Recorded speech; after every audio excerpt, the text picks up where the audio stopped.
Hi, I'm Vivek, here to give you a small summary of our work. The key takeaway is that we promote the adoption of incremental learning approaches to real-world scenarios, and while doing so, we observe that looking at accuracy as a sole metric provides an incomplete picture, and looking at energy consumption and computational footprint is essential. This is one of our research gaps, along with the need for realistic scenarios and also addressing miscellaneous industrial visual environments. For computational complexity, we look at the floating point operations as well as compare task-wise energy consumption against the task-wise energy consumption for a naive strategy, which is joint training with complete data.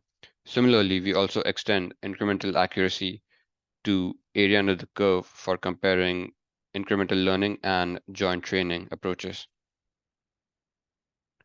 We collect data on 100 industrial objects under 4 different visual environments, as you can see here, which have their own attributes.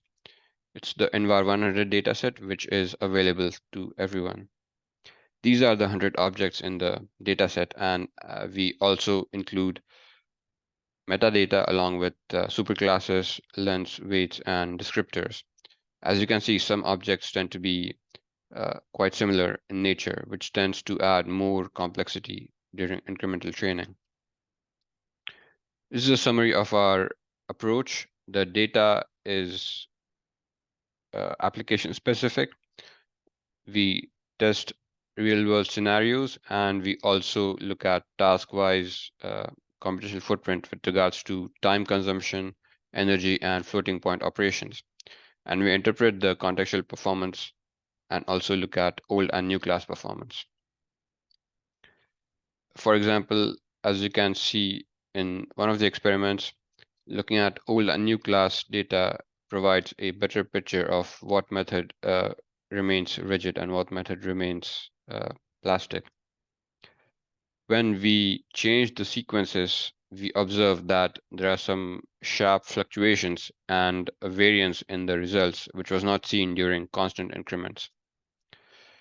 Here we can see some results on the different subcategories of the data set, and we observe that the challenging categories, the performance drops much readily, and we can see similar phenomena for old and new class performance here.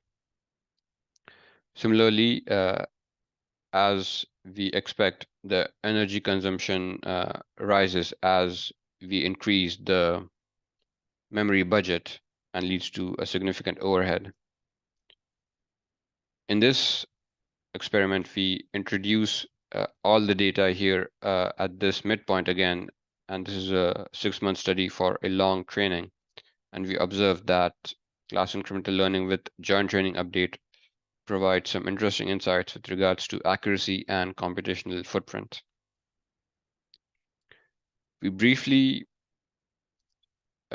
categorize the approaches as plastic and rigid. The plastic implementations tend to learn new data much easier, but they also predict and more confidently predict the newer data, and the features learned from old data when tested at newer tasks, they tend to overfit to newer data, whereas for rigid implementations, the features learned from new tasks tend to overfit to older data, and old objects are predicted with a higher confidence.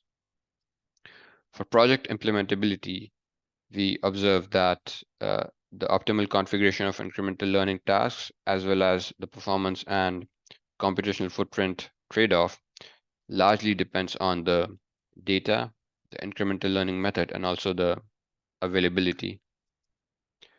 In conclusion, putting incremental accuracy in comparison to the energy consumption and training time or computational complexity provides a more fair and comprehensive comparison between different approaches.